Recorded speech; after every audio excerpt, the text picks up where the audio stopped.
Charity Gaming Guild presents the Nat Pun Podcast. The Charity Gaming Guild presents the Nat Pun Podcast.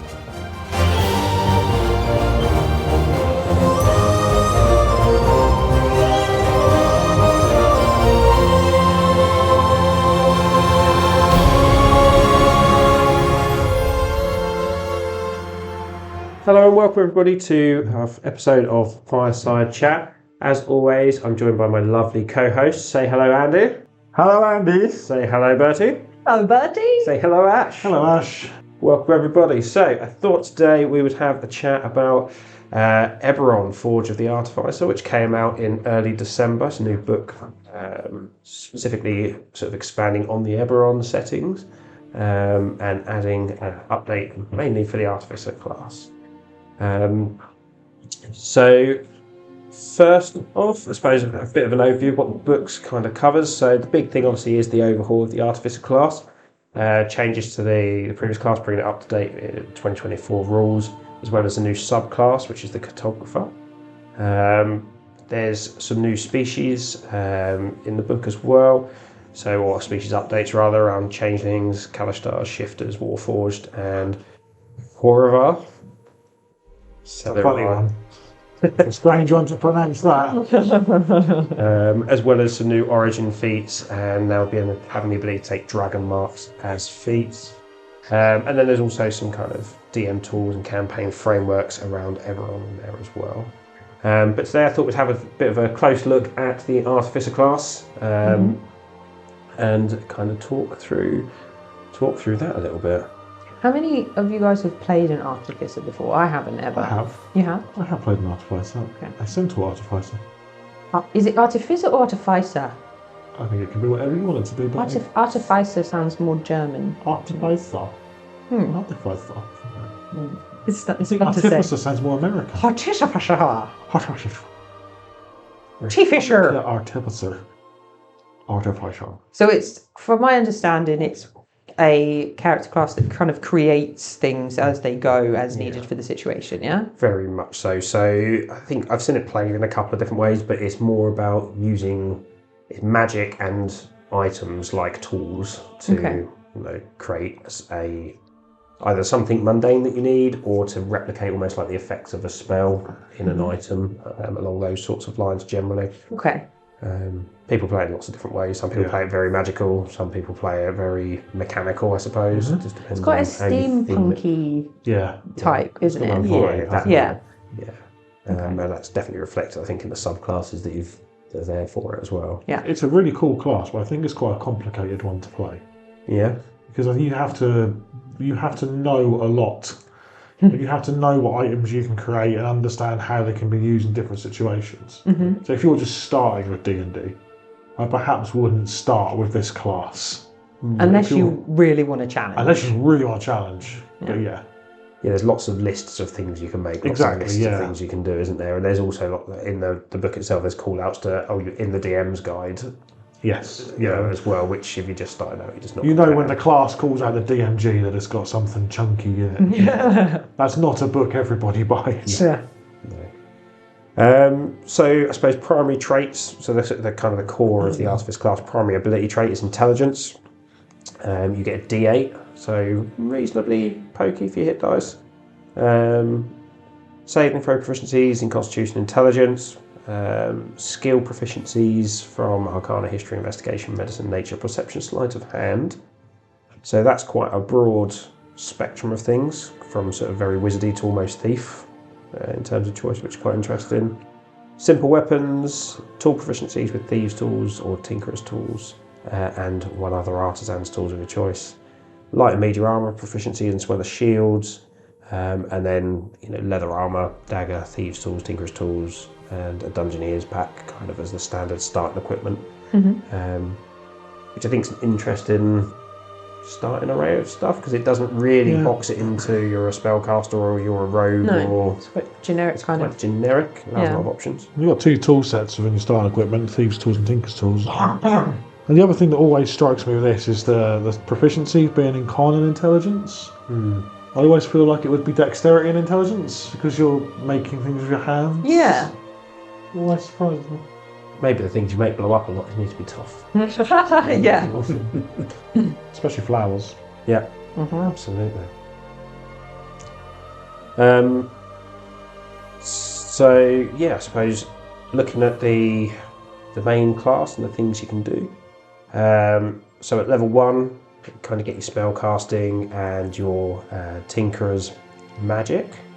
And your Tinkerer's magic effectively allows you to use your Tinkerer's tools to create mundane items, kind of common non-magical items. And there's a great big list of them, things like, I don't know, bells, jugs, shovels, torches, poles. And you can create them, you can use that feature a number of times up to your intelligence modifier per long rest. And the items last until you finish a long rest, which I think is quite it's a level 1 feature, but it's quite a useful one, I think. Definitely. There's lots of stuff you in can the list. create the item and then you can enchant the item? Is that how it works? Or you can take a pre-existing item and enchant it as well? So that's a different thing. This is just creating items, so if you capture someone, you can just get them and go, oh, we haven't got any way of securing them, just going to make some manacles and lock them up. Oh, cool. Things like that. Well, did you say that the item only lasts until you... Yes, until when you finish your long rest, that item magically disappears as well. So you chain someone to a wall in manacles, you fall asleep. Yeah. You wake up and they're gone. Yeah, it's situational. Yeah. Oops, I forgot. The list of stuff is pretty extensive in terms of... But none of them are weapons. These are all... No, none of them are weapons. Correct. So it's like ball bearings, blankets, block and tackle, calthrops. If you had a level 1, like, I can make a Throwing backpack. bubbles. Like, wow. That's it. Trying to think of anything super, like really, really useful in Yeah, there. that's Having a some skill. things. I don't think there's anything in there that's like game breaking. No. I mean, you could have fun making ball bearings. Are they on there? Yeah, ball bearings on there. So I can't remember how many ball bearings it is in a set. Is it like 100 or something? Yeah, Like it's a lot. 1,000? It's a lot, yeah. So you can do that. I don't know. So you get a +3 on their intelligence. That's like 3,000 ball bearings. Wow. You can have some fun with that. You make marbles, I'd say you could do marbles. and then if you lose your marbles... But there's definitely things in there that you don't normally carry around, though, isn't there? There's like hunting trap and stuff like that. There's stuff that you could use in a situation. Yeah. Pretty much everything you listed, I wouldn't... I mean, I don't tend to walk around with bells on me, for example. Oh, No. oh. I thought you did. So because you're older, then if we lose you, we know where you are. No, it's only when I have leprosy and I need someone in front, they carry the bell. I'm clean. That does happen now against you, doesn't it? Yeah, it's that recurring infection you keep getting, yeah. What is good, sorry John, before we move away from that, it's just Tinker's Magic. In the new rule set, there's so much more you can do with stuff. Like if you go into, I don't know, a bell, it talks about how to actually use the bell, or if you go into ropes, it talks about what you can actually physically do with it, and things are much more detailed now than they ever have been before. Which means you as a player can be a bit more Creative with the items that you get. Yeah, absolutely. And it's great as well because there have been so many times when you come up to a situation and you're like, right, what magic have you got that can solve this? And what items that everyone's looking through their same like Dungeoneer's pack, Explorer's pack. It's like, we've all just got rope. We've got rope and torches and this needs something different. Whereas there's other creative rapid hook it up and a block and tackle to lift this heavy thing up or whatever. Yeah. It just gives options, doesn't it? You do also get mending as part of that ability as well. Yes. Which is really handy. Really handy. And it makes sense, doesn't it? Yeah. Otherwise, to have that. And then at level 2 we get replicate magic item, which is one of the things that's changed a bit, I think, from the previous artificer class. So effectively you can choose 4 plans, which are so 4 plans. You can use those plans to create a magic item, and then you keep that magic item effectively until you stop knowing that plan, and you can swap those plans out and all the rest. What you can make changes based on your level. So like at level 2, bag of holding is 1, goggles of night. You can make a bag shield of plus holding. 1 weapon. At level 2. At level 2. So at level 2 artificer of the party, as long as you keep that plan, so that's kind of the catch with it. Yeah. You've got to keep that plan, that slot kind of filled. So if I make a bag of holding and then I say, actually, I'm going to take that out of the 4, the bag of holding disappears and everything just up in the air. Same, but you can make bag of holding. Because that's normally quite a plus high one shield, priced plus one item. sword, one of the war mage. There's some good There's only a stuff certain number of items you can make, though, isn't there? in there. And are these similar? They I disappear at the end of a long. I think you can Rest? make 4 plans, but I can make 2 items at level 2, I think. Or do they stay? Just quick skim read. Yeah, when you finish a long rest, you can make 1 or 2 different magic items if you have Tinker's Tools and Plan. So 4 plans with 2 items. The duration. Magic item created by this feature functions as a normal magic item, except this magic isn't permanent. When you die, the magic item vanishes after 1d4 days. Yeah, if you replace a plan, If you replace a new plan, plan. is what John's saying. Yeah. But otherwise, there's no. And is it limited to you, or you can give it to someone else and give then it they to can someone just? Yeah, else. you can. Yeah. Wow. How long does it take to? how long does it take to make these items? I think it says as a magic act. When you finish a long rest. So on the completion of a long rest. Yeah. That would be quite a cool, like, little. So yeah, when Plot you finish that- a long rest, you can create one item. You had So like it's just at the end of a long rest you can. someone who had a friend that made them like a magic item, and then it just disappears, and they're like, "Oh, my friend's dead." Oh god, he died. It could be 1, 2, 3, or 4 days ago. Yeah. That's a good question. Are they dead, or have they just? Yeah, Are or they had to have make they something make else. something else? Yeah. Have Are they dead or they've fallen out with you? Yeah. That's, They forgot that they made it for you, and they're like, "Oh, I haven't seen this in a while." yeah, so the list goes at sort of level 2, level 6. You get more stuff. Boots like level 6, boots of elven kind, dazzling weapon. Let's skip to the good table, John. All right, where's the 14 plus. level 14 plus? Quite a short table. So plus 2 armor, Flame power weapon. arrow, catching shield, flame tongue. Yeah, any rare wondrous item that isn't cursed. That isn't cursed. Nice. Clear distinction. Ring of free action, ring of protection, and a ring of ram. Ring of the Ring Ram. of the ram. Ring and ring. So there's some really powerful stuff in there. My first thought looking at that was you've got to be careful, I suppose, if you've got an artificer in the party, not to unbalance your party or people to feel like it's not fair, maybe, as a DM's perspective. What do you mean with artifice giving people other weapons? Or them being the only one at level 2 with a boatload of magical gear. Yeah. Yeah. I wonder if some of this stuff is... to it. Hmm? Is there some kind of cost? Nope. You Just just could make it. Yep. You've not got to have like resources or anything. Just Have to have your Tinker's Tools in hand. but you don't have to have like a certain amount of gold is required to make this item, because that seems like if you can just make an item and compared to how much it Yeah. would cost you to buy that item, it seems crazy to have it. So but at level 6, the artificer, in theory, could just make +1 plate armour for themselves. Oh my god. Literally nothing to stop them doing it. Just go +1 plate armour. So everybody's going to play an artificer next, right? Everyone's going to play one of our new classes from my book. Oh yes. I don't think it's unbalanced. I just think it's something that is like you need to be aware of, like that they can do this stuff in Yeah. comparison to what other people. Because I know, like the DMSG is really like overly generous. I think with like how much gold they're expecting to give out, and I feel like things like this could potentially unbalance Yeah. if you're not giving out rewards in the same way. If that makes sense. Hmm. Not that it's a reward, obviously. It's a character. A feature, It's yeah. a feature, but yeah, but it is very cool. Very, very cool. Some of the items you do have to attune to as well, don't you? Yeah. Not all of them, but some of them. And can you increase the amount of things that you make as you level up, or is it always a limit to So you in two items for the full the features table, so levels 2 to 5 are 2 items, 6 to 9 is 3, levels 10 to 13 is 4, level 14 to level 17 is 5, and level 18 to 20 is 6. Wow. Which is a lot of magic items, but you can still you can't attune to more items than artificer, now, can you? No, I don't I think think so. you used to be able to, but now you've still only got the same number of attunement slots. But you can divvy them out to other people. and Yeah. use them Okay, potentially. that's Outfitting like your whole party. But then Wow. say that, you look at how many like the DMG's advice for giving out magic items. By the time you reach that level. everybody should be loaded, Yeah. fully loaded anyway. So it's not a super problem, I don't think. Level 3, obviously, you get your subclass, and the subclasses are Alchemist, Armourer, Artillerist, and Battlesmith, which I think were all there before, and Cartographer is the new one. We'll have a quick look at subclasses in a moment.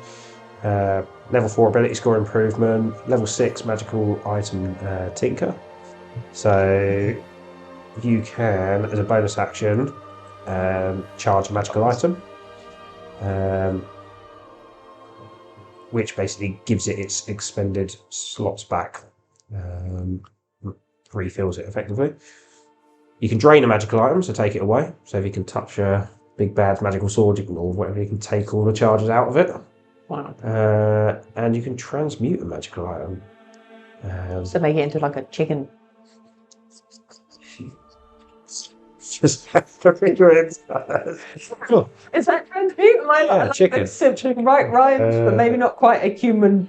Like Transform an item into a different item. The design okay, so a must spoon be, rather than a sword, rather than a and chicken. it has to be one of your plans. So if you can find a magic chicken plan, you can do it. Cool. What about a magic feather duster? Mm-hmm. Yeah. Magic broom. What's the matter? Well, I know what a feather duster is, but why is a magic feather duster? I don't know. It's less deadly than a sword. Very true. Very true. We're thinking about unarming someone. Taking their arms off. Yes. Don't worry about him, he's harmless. Would you be willing to add custom, if you were running the game for people, custom planned in? I want for magic random chicken stuff. Magical Yeah, chicken. they would be super unuseful. You can have a clockwork strong cock. Yes. Very, very strong. Yeah. I think that's reasonable. But yeah, it's fun to...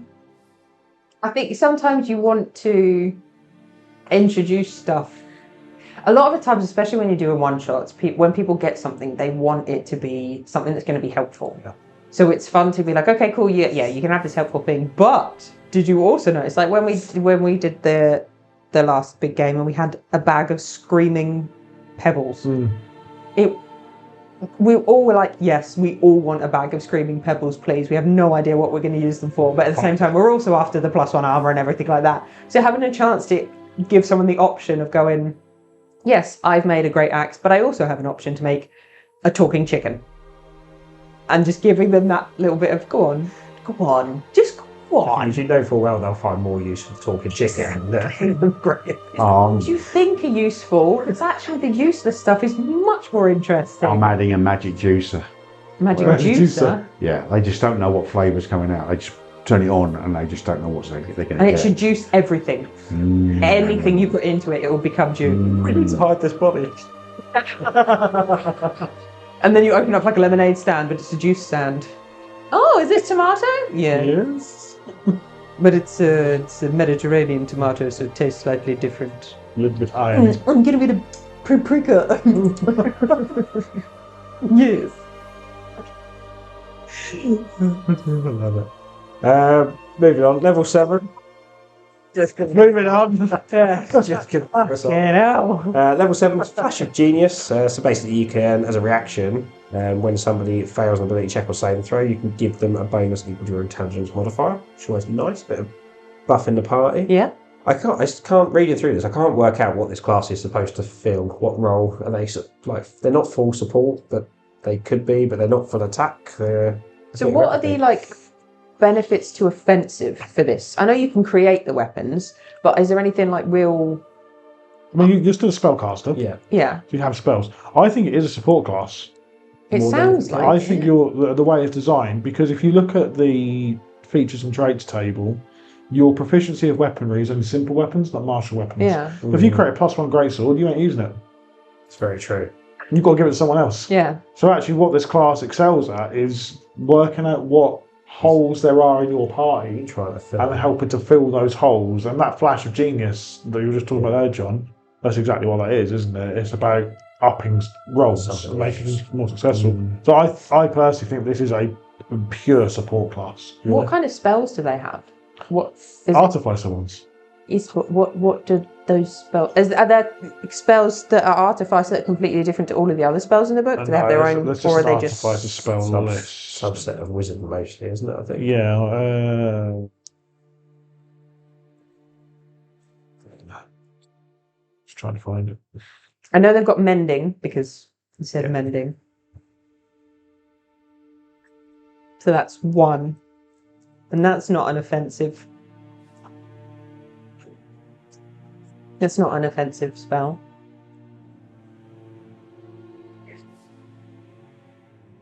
Making magic talking chickens. There's that. Andy, what's your best chicken impression? It's pretty good. Pretty good. That's pretty good. John? That wasn't so good. Ash, come on. Oh! Alfie wants to go, what's your best chicken impression, Alfie? Can you do a good one? Oh no, you've got a badger. You can't do a chicken What's yours, thing. Beck?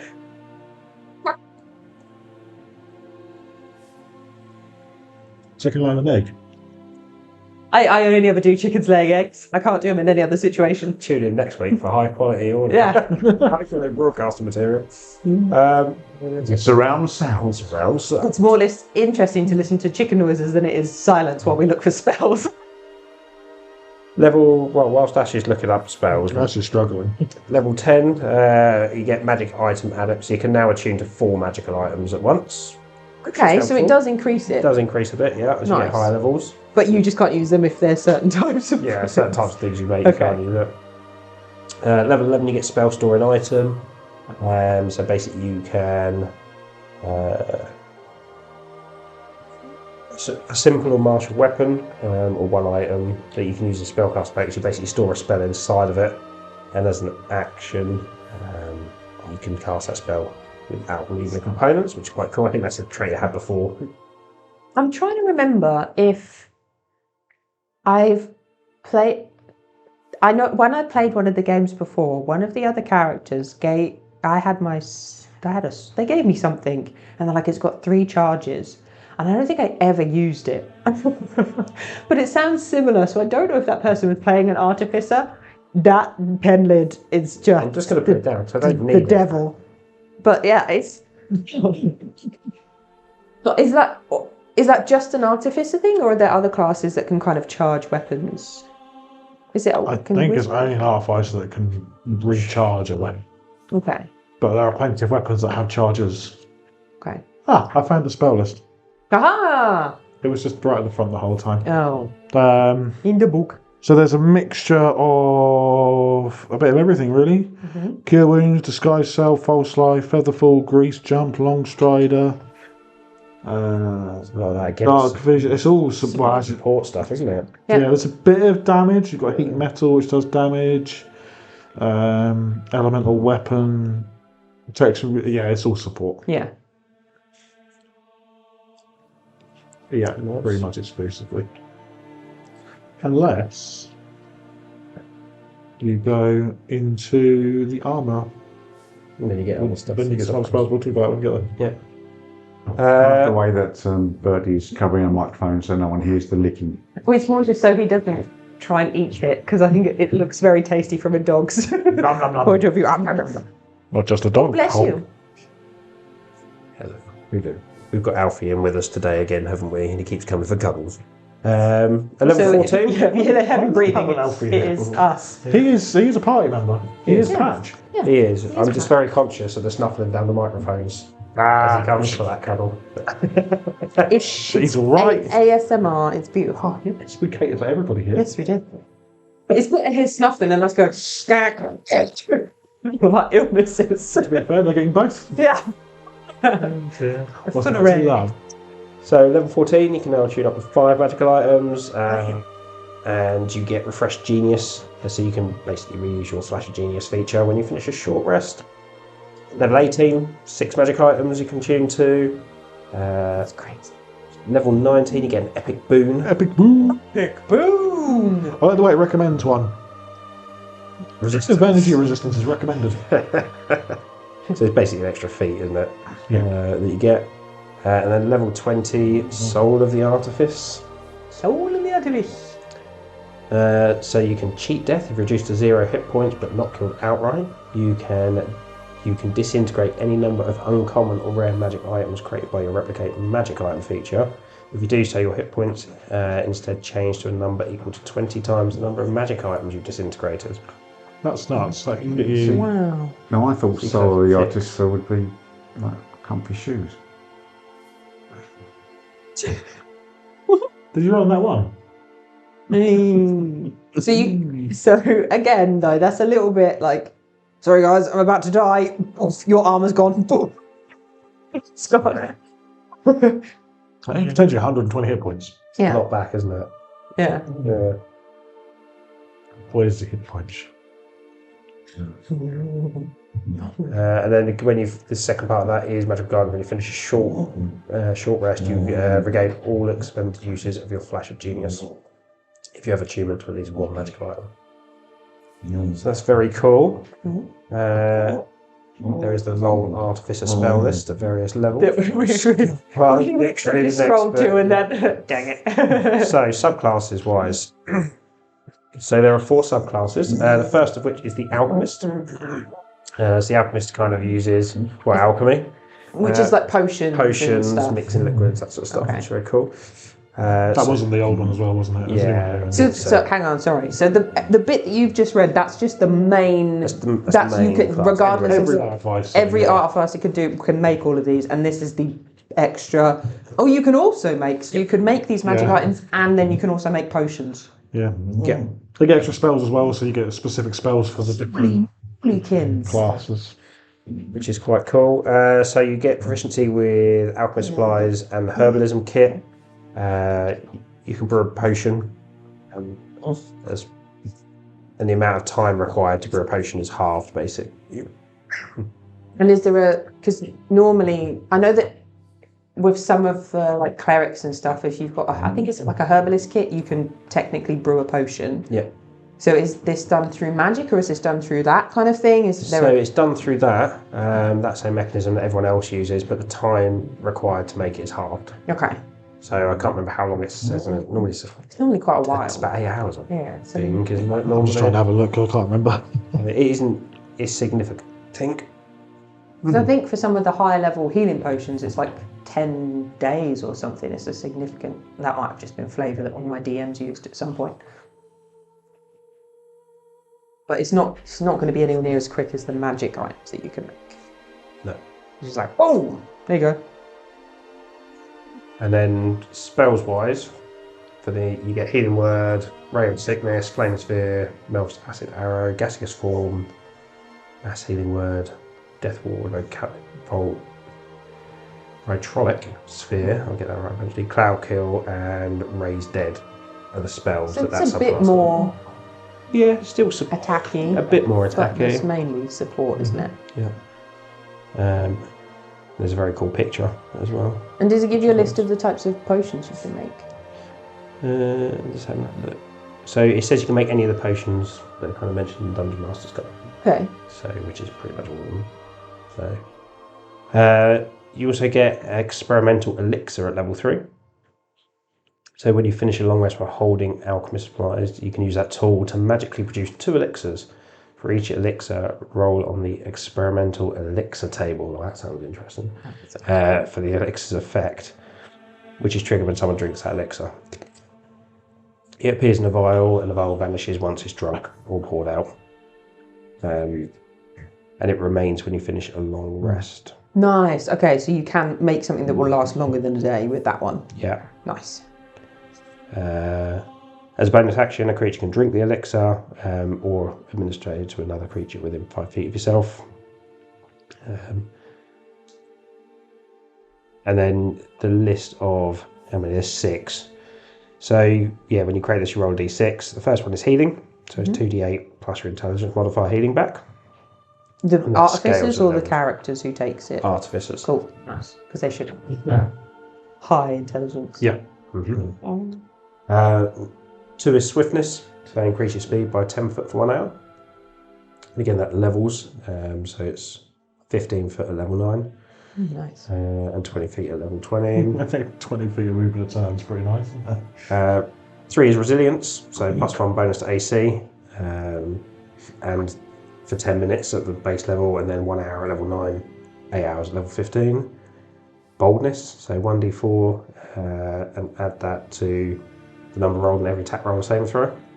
So, like bless, permanent, well not permanent, but for the next minute, and then it goes 10 minutes, 1 hour. Flight, So you gain fly speed of 10 feet for 10 minutes. 20 feet at level 9, 30 feet at level 15. And then if you roll a 6, you get to choose. So some interesting things there. Again, situational, I suppose, in their use. But level 5, you get Alchemist Savant. So you can use the Alchemist supplies as your spellcasting focus, and you gain a bonus to one roll of the spell. That roll must restore hit points or be damage roll that deals acid, fire, or poison damage. Bonus equals your intelligence modifier. So effectively a little boost to spell casting. It's great. At level 9 you get restorative regents. So you can cast Lesser Restoration without preparing it or having it or using the spell slot. Nice. And you can use your alchemist supplies as the spellcasting focus, and you can do that number of times equal to your intelligence modifier. And that's until you finish a long rest. And then level 15, multiple things. So you get alchemical, or you get chemical mastery, so alchemical eruption. So when you cast an artificer spell that does acid, fire, poison to a target, you can also deal 2d8 force damage. You can only use that once per turn. You can get chemical resistance. You get resistance to acid damage or poison damage, and you gain immunity to poison condition. Or Conjured Cauldron, you cast Tasha's Bubbling Cauldron without expending a spell slot, without preparing a spell, and without material components. Try and use your alchemist supplies. That's a great spell as well. Tasha's Bubbling Cauldron. Not familiar with it. What does it do? Yeah, so you literally make a cauldron, and you can go. You or an ally can go in and take a potion out of the cauldron, and I think it's a healing potion, isn't it? The liquid in the cauldron duplicates the properties of a common or uncommon potion of your choice, so like a potion of healing. So you can make a cauldron full of healing potions. The party can go and grab someone when they need it. Nice. Or any other common potion from the DMG or PHB. So there's like acid stuff. And I think healing stuff will probably be the most common thing, but there's some play with that, definitely. Good for how many it is. Oh, it's equal to your spellcasting ability modifier, so your intelligence modifier for the artificer. As a bonus action to take it out as well. That's nice. Good. So in theory, you could go up to this, take a potion of healing out, move over to an unconscious ally, and tip it down their throat in one turn. Yeah. Nice. It's the artificer running backwards and forwards healing. That's support function again, isn't it? It's how that artificer can support the party. Or help the party to support the party, potentially. Cool. Next subclass is Armourer, again one that was there, and the book's got a very cool piece of artwork, like something between Iron Man and a Space Marine. I told you Iron Man was better than Captain America. Now we're proving it. So tools of the trade, so you get armour training, tool proficiency with Smith's tools, and armour crafting. So when you craft non-magical or magical armour, the amount of time required to craft it is halved. You get a bunch of spells, which I can't read on my phone at all. Magic Missile, Thunderwave, Mirror Image, Shatter, Hypnotic Pattern, Lightning Bolt, Fire Shield, Great Invisibility, Pass Wall, and Wall of Force. It's hard to read. I'm colourblind, so it's just Runs up to the minute. Cool. So we get Arcane Armour. This is such a cool subclass. Yes. So much. Is this your favourite subclass out of them? Yeah, probably. So much customization. Yeah. So you can turn excuse me. You can turn your suit of armour into arcane armour, and it continues to be arcane armour until you don another suit of armour or you die. You take away basically the requirement for strength. You get the quick don and doff, so you can take it off as a utilised action. Which in my head is always Jim Carrey from Bruce Almighty. You just fling your arms back and it just comes off. It's really bad. And your armour become your spellcasting focus, which is cool because it can never be taken off your lost, really. Different armour models. You also get level 3, so you get the Dreadnought. This has got Andy Jenner written all over it. So your armour is designed to be a towering juggernaut in battle, and has the following features. So you can be a force demolisher, an arcane walking wrecking ball sledgehammer projects from your armour. The demolisher counts as a simple melee weapon with the reach property, and it deals 1d10 force damage on a hit. If a creature is one size smaller than you, you push it away up to 10 feet. Or you can put it towards you up to 10 feet. It's like a giant mechanical wrecking ball, which is quite cool. Over I her. thought that might tickle your pickle. And then you can also do giant stature, so with a bonus action transform and enlarge your armour for 1 minute, which increases your reach by a further 5 feet. So, There's a joke in there 15 somewhere. feet. 15 foot of reach then, isn't it? Yeah. On the wall. 15 foot of reach. That's quite good. Another 15 foot. Another 15 foot. Second armour you can rate is Guardian armour. So you design your armour to be front line of contact. This is Iron Man. Yeah. So Thunder Pulse, you can discharge concussive blasts within strikes of your armour.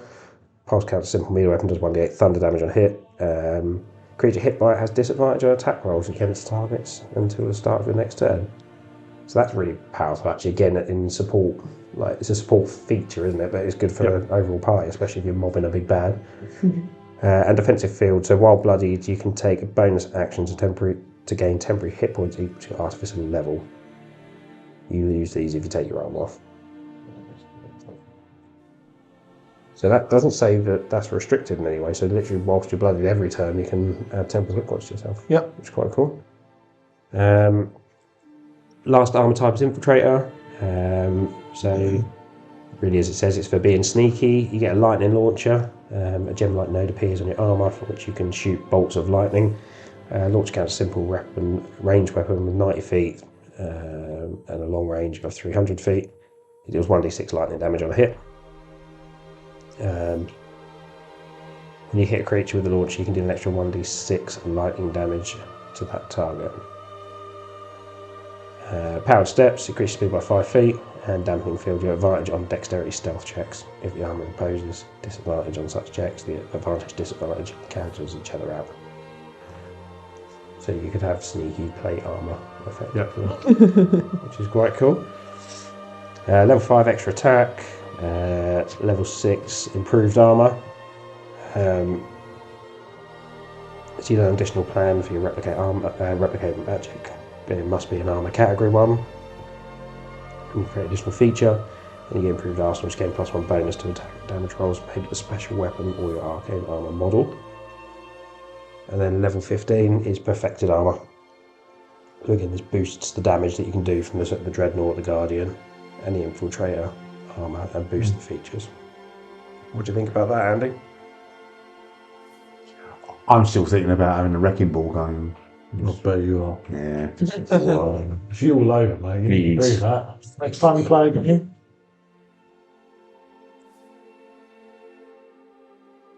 There's a lot of scope within that subclass to multi-class it as well.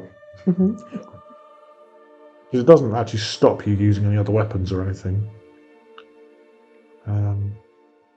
So, for example, you could multi-class the Dreadnought with Barbarian to get some extra bits and pieces there, although it's not a strength-based attack. There's other things you could do. Or with Rogue to get sneak attack. That would be cool. Especially if you can do the sneaky plate thing. Sneaky. So that's a nice way. If you didn't want to go like full artificer and full support, there's still ways you can use that and make your character more effective in terms of DPS. I feel like the artificer could fill almost any role in the party. Yeah. Which with these subclasses, it could be frontline, support, like anything really. So the next subclass is Artillerist, Artillerist. which is all about basically shooting people with a cannon. Like a giant crossbow. Like a giant crossbow. Nah, mine's not a giant. Well, crossbow. More crossbow. It's a dick joke. Very strong. So for this one, you get ranged weapons with martial range weapons, proficiency with all martial range weapons. You get proficiency with the woodcarver's tools, and you can craft magical wands. Sorry, what was that? Craft magical Wands. wands? Time taken to cast a wand is halved. Abracadabrador. Doesn't feel like a big cannon though, does it? A little wand. You get a bunch of spells. So you get shield, thunderwave, scorching ray, shatter, fireball, wind wall, ice storm, wall of fire, cone of cold, and wall of force. So a little bit more offensive than some of the others. Alfie's having the best time over here. Aren't you? And Alfie getting lots of bum scratches. Alfie wants to be an artificer. Does he? That's what he wants. At level 3 you get Eldritch Cannon. I can see Alfie with the cannon. Yeah. Matter to him, on his arms. Stripped his back. Oh, Niall did make a Canian species for us, which is like a dog-person species. So Alfie the artificer. Here we go. That's it.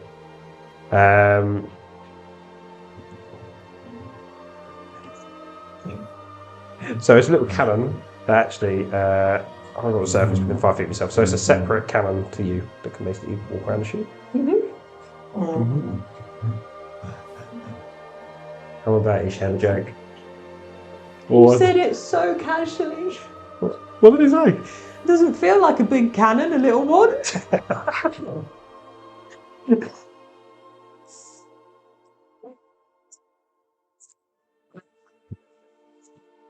John's being consoled by Alfie at the moment. Yeah. I'm sorry, yeah. I know. So, can I get my question on that? Is it, I guess it depends on how you want to describe that. Does it have like little legs that it like walks around with you? Or is it like on a wheel? Is it floating? It is separate, isn't it? It's a separate, it can be separate thing. any of the above. However you It want to doesn't describe it. outline it, so it gives you free rein to It's describe a it. small or tiny object, yeah. That's all. Comes together there. You don't have to have it run around at all. You can carry it if you want.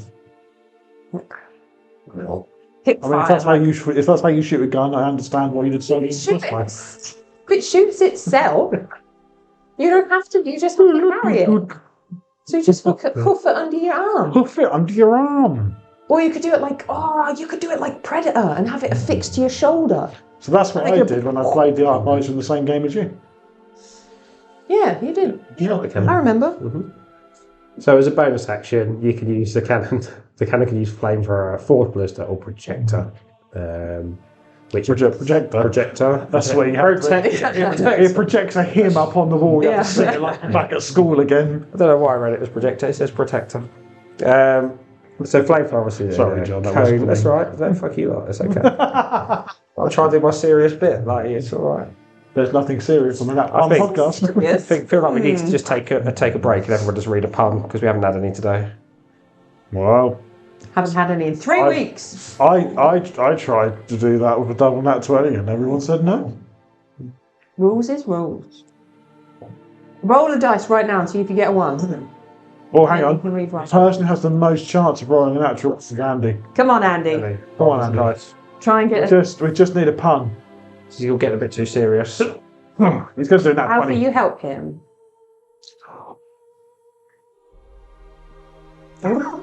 Again, No, I got an 8. you got very close to a nat 20 though.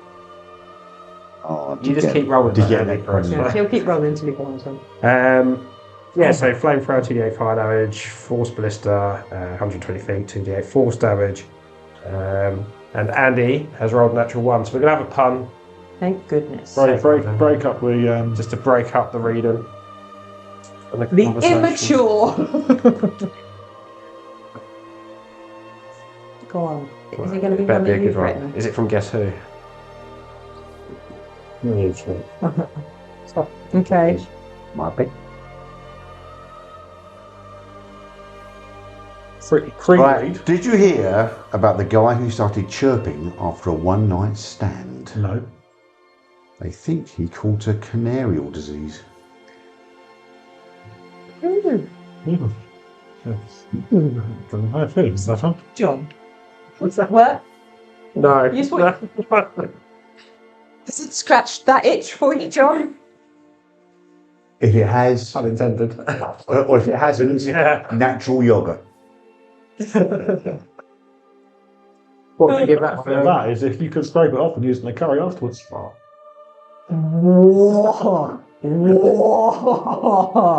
Oh dear. You're never cooking for me. I haven't cooked you yet. I don't think there's much danger of it, to be perfectly honest. Cooking for me. By the way, listeners, please don't ever do that.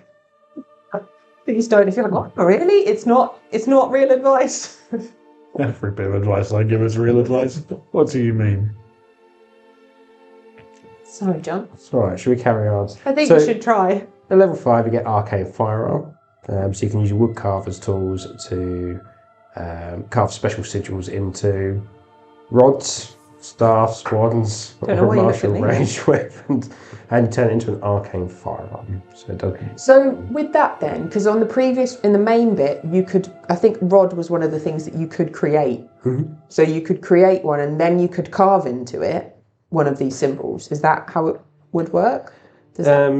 So yes, you could do into that, or a wand you found, or a martial range weapon. So you could do it into a bow or something like that, or crossbow, basically anything. And is this and you get that an would extra last? 1d8 damage. Does that last the whole time, or is that like a limited time? Like It disappears if you carve it. Do the same thing basically to a different weapon. Okay. The sigil otherwise lasts indefinitely. Yeah. Nice. Little bump, bump. So if you died, would the sigil still last? Yes, but the item wouldn't, would it? Well, it would for 1d4 days. Unless it wasn't an item that you created. Unless you didn't create the item. Yeah. Sorry, yeah. Yeah, that would work. And if you made a rod, would you call it steward? Yes. This is my rod, Stuart. I call mine Gilbert. Wake up, Sam. Think I got something to say to you. I don't want to do it. I'm sorry. It's two songs you've sung. Yeah. Wow. Feeling very. Well, I'm being generous. I was just say, singing is that's a stretch. Well, if you'd come to the pantomime, you would have heard me singing very, very well. I feel bad because I always check. I checked last year and I checked this year, and both times. Like, you need to tell me that in June so I can get it in the family diary. So. It's alright, I'm never doing another one again. It's not true, is it, mate? Well, it might be true because it was too cold. I like my heat. I'm not going to lie, I just want to go to see Gary dressed as a woman. You don't have to come and do a panto to that, just go round. Just pop round, come on, nice. Yeah, it's fun. Might be getting off topic again. Right? Christmas time, we'll do the chick up as well. Was Gary dressed as a woman, not in the artificer subclass? Oh, no, section 3. Weirdly though, I was reading through this and my first thought was an old lady who makes all her artificer stuff using knitting needles. But that was my character concept as soon as I read through this. I thought that could be fun. Do it. Brilliant. Shoot Shoot balls of board. yarn at people. You could do the.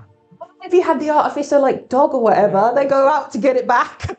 They can fetch it. That's it. That would be brilliant. Her suit of armour is just a big sort of knitted jumper. Yes! Yeah, because you can make knitted stuff look like chainmail, can't Yeah, you? absolutely. Oh, I think that's genius. And like one of the knitted chainmail helmets that the front falls down and stuff. Yeah, With a bobble. yeah. And she can make a bag of holding, which is her bag for all of her knitting Yeah, stuff. that's it. If people get too close, you can just stab them with a knitting needle. Yes. Done.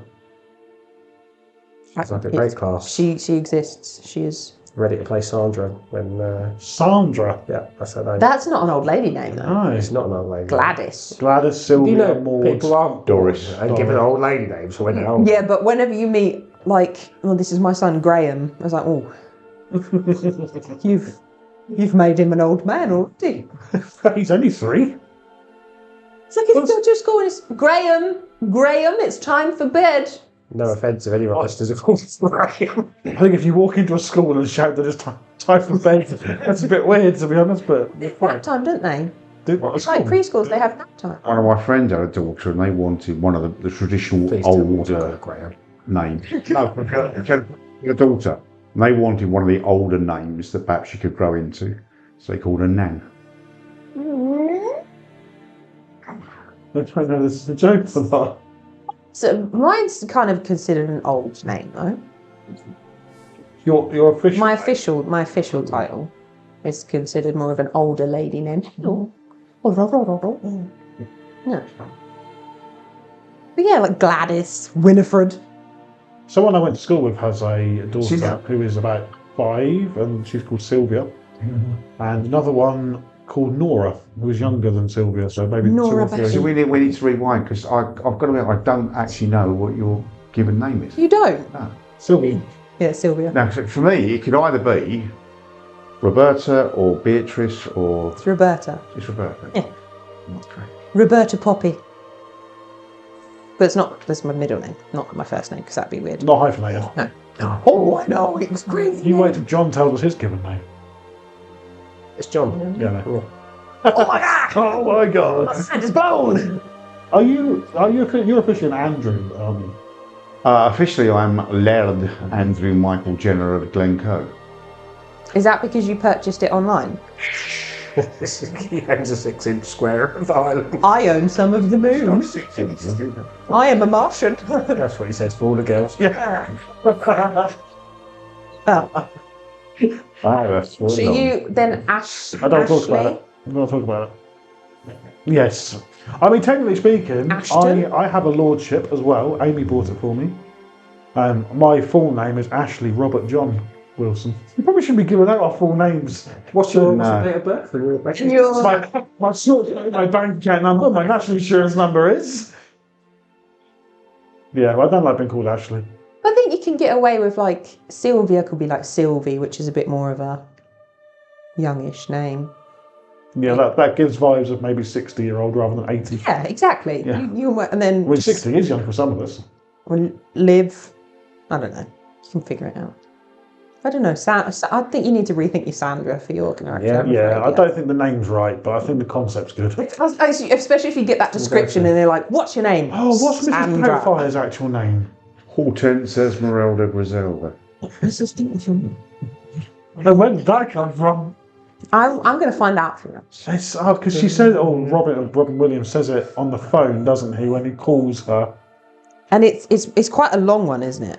Yeah. We're just googling Mrs. Doubtfire's full name. You didn't expect this to go smoothly, did you? Because that, not really. that could be the basis for your voice and everything. It could be. Oh, dearie. Hello, dear. I think I used that, and I had that for one of my characters, and every time I would go, "Oh, dearie," to get into it, because that was the only way you could. Such a strapping young man.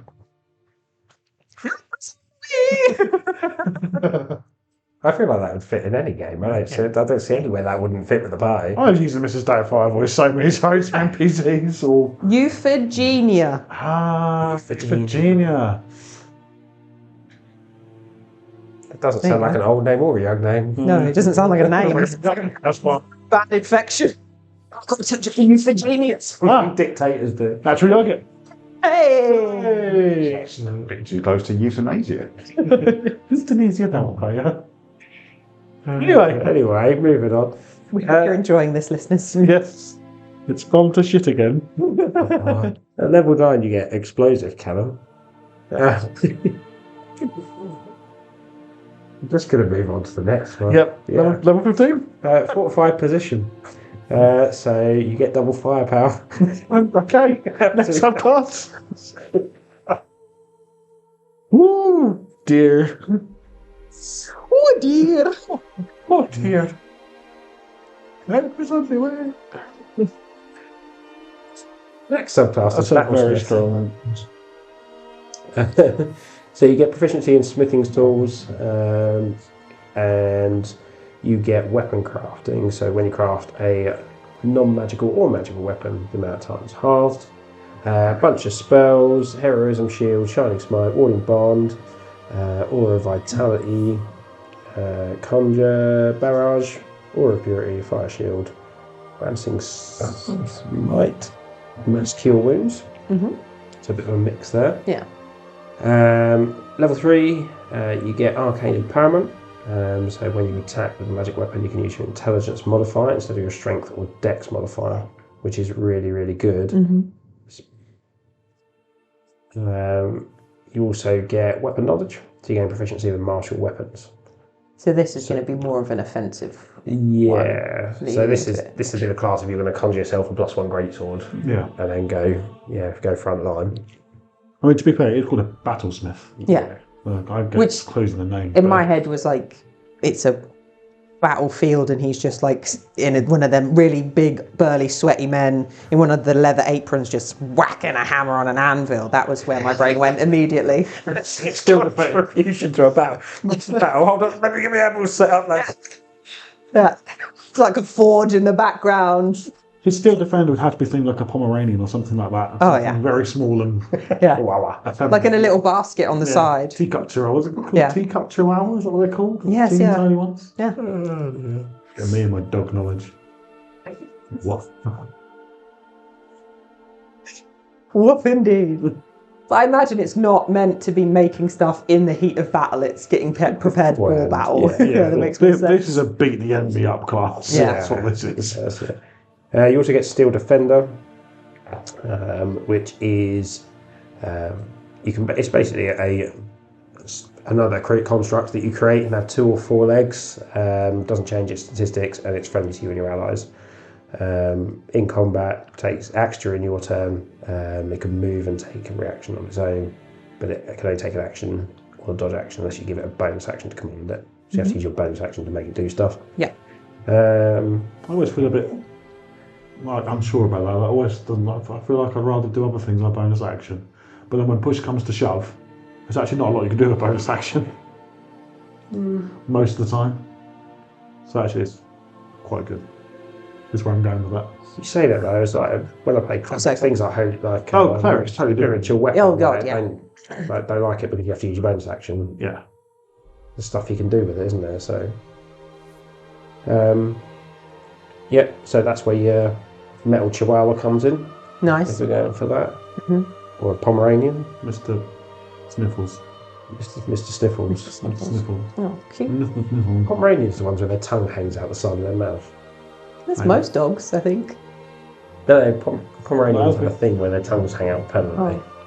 Yeah. Like the one from Deadpool, but that was a chihuahua. Yeah. And it also looked half dead. Poor thing. Level 5 extra attack. Nice. Level 9 arcane jolt. So you can use destructive energy. So the target takes an extra 2d6 force damage, or restorative energy and heal for 2d6. It's nice. Within 30 feet of you, which is quite cool.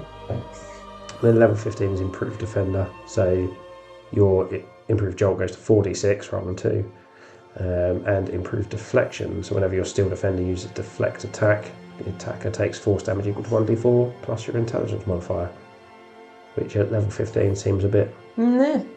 It just takes it all the time. It doesn't say you have to use any reaction or anything. So Oh, okay.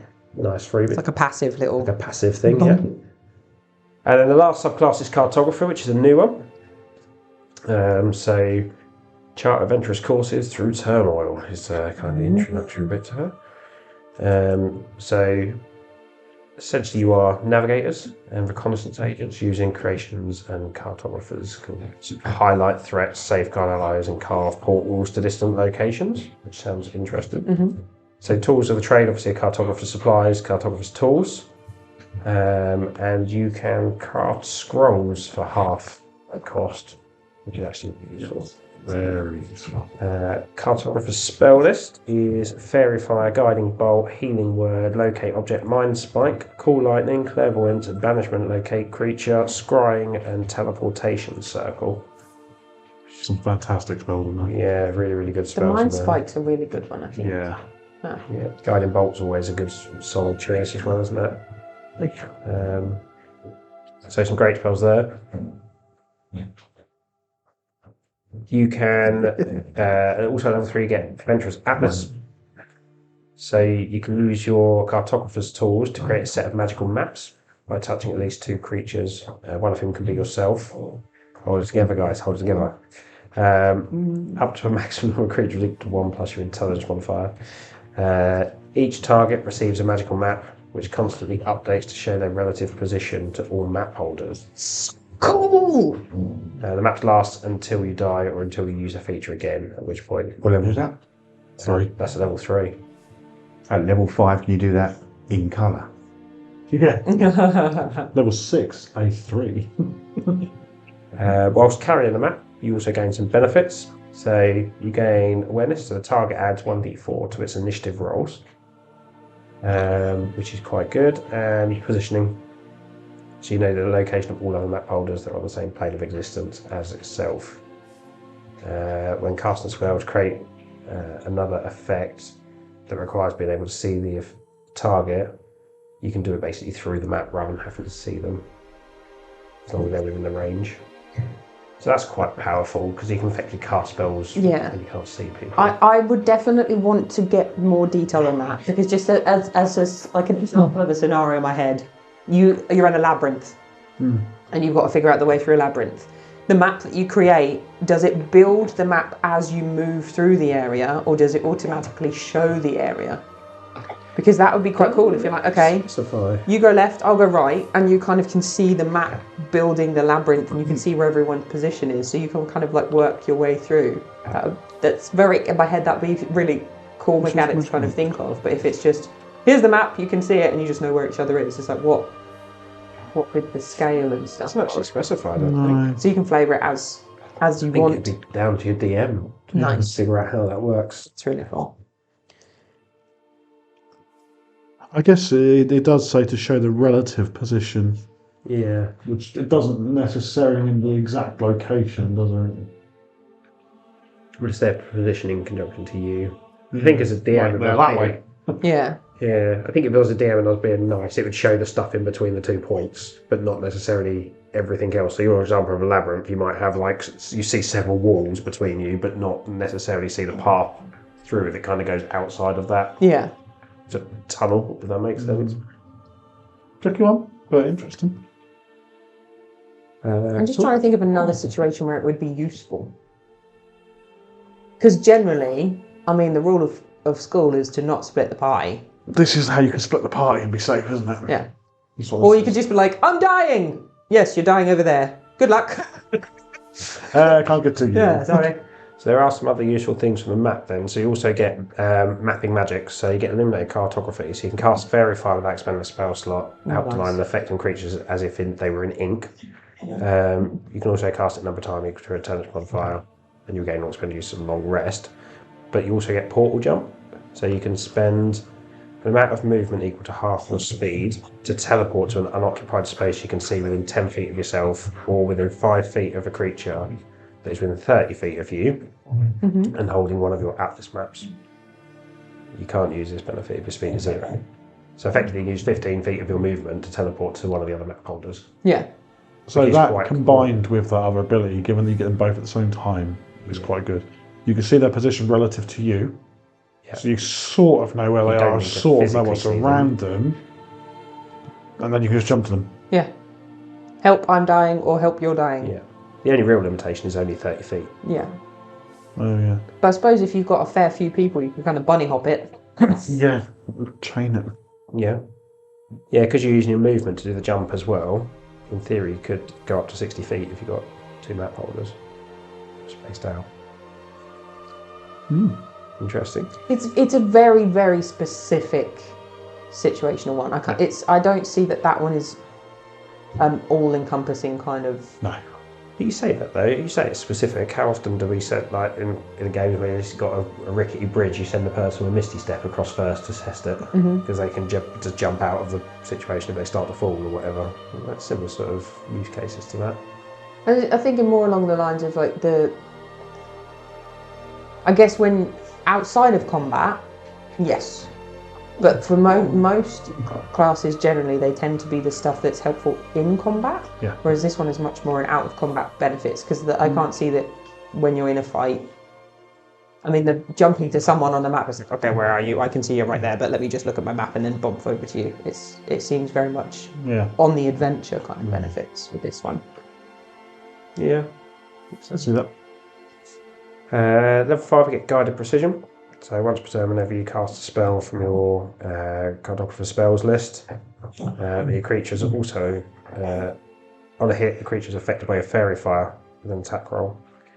You can add your intelligence modifier to 1 damage roll of the spell or attack. In addition, taking damage can't cause you to lose concentration on fairy fire. That's cool. Yeah. So a bit Hunter's Marky kind of vibes to it, which is cool. Level 9 is Ingenious Moment. So when you use your Flash of Genius, you or a willing creature of your choice that you can see within 30 feet of yourself can teleport up to 30 feet to an unoccupied space you see as part of the same reaction. That's awesome. Nice. Does that stack with the map holders where you don't need to see?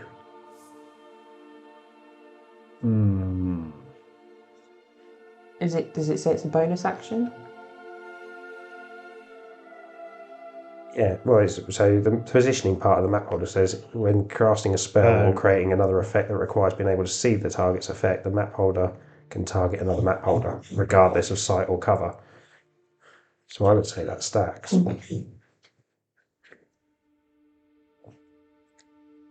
So that's quite useful. It's a lot of travel.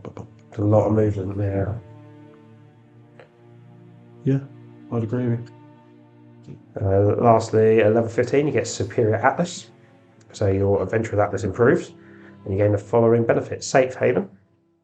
When a map holder would be reduced to 0 hit points but not killed outright, that creature can destroy its map. The creature's hit points instead change to a number equal to twice your artificer level, and the creature is teleported to an unoccupied space within 5 feet of you, or another map holder of its choice. That's super useful. That's very Yeah. cool, because that's not distance limited, is it? That teleportation at the end. No. And if everyone in the party has that, and that you're basically saving a load of people. Yeah. But that teleport back to you, like if a big creature's swallowed somebody or you get booted in. Doesn't say anything about plane travel there. Nothing about plane limitations. I mean, I take it as written, no matter where you are. Yeah. The only problem is you have to be reduced to 0 hit points. That's the trigger. So if you're not reduced to 0 hit points, you can't do it. So you have to attack yourself potentially. If you're stuck somewhere, kind of thing. Yeah. That's really powerful. And then the last part of that is You're not quite dead, so you just stab yourself in the leg. Oh no! Unerring Path. So if you want to be on the map holders from your Adventures Atlas, you can cast Find the Path without expending a spell slot. That's cool. Without having the spell prepared or needing any of the components, and you can do that. You can't do it again until you finish a long rest. I'm not sure what Find the Path does. It's a 6th level On spell. the path. Oh, you can basically sense Yeah. the location. Yeah. Of wherever it is and find the route to them. Yeah. You have to be And I think it's like familiar. the safest route as well. Yeah. Like direct something. Yeah, nice direct route. It requires 100 gold pieces of material components normally, which is Yes. so that's quite a Yeah. I do like that new cartographer subclass, but I don't think it. I think I would probably end up taking armourer or battlesmith over it, Yeah. because I think it's more useful overall.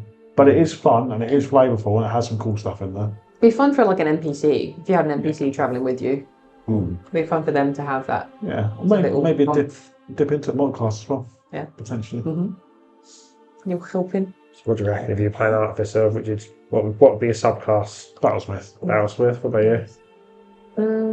I like the alchemy one. Yeah, it's cool. I think that one's cool. The fact that you can make weapons and potions at the same time. So you're like, just clinking everywhere you go. Right, stealth checks from behind. Yeah. Thinking as well. What about you, Andy? Do you reckon? Which was one that did the old wrecking ball with The armourer.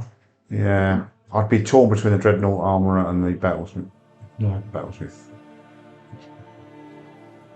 I think for me it'd be the armourer one, just to play Iron Man. Pretty Yeah, much. like the shooting lightning out and stuff. It's like, Yeah. that's just, Yeah. man. Yeah. With I mean, all mine- your multiple cannons. I mean, my wrecking ball would come from a particular part of my armour. Your butt do you flap. mean? You have 2 wrecking balls. Yes. I think I'm going to wrap this session up. Hope you all found that interesting. Thank you all for listening. Yeah. And we will see you all, or hear you all next session. We'll feel your. John's given up. I think John's given up, right? Say goodbye, everybody. Goodbye, everybody. Everybody. Bye.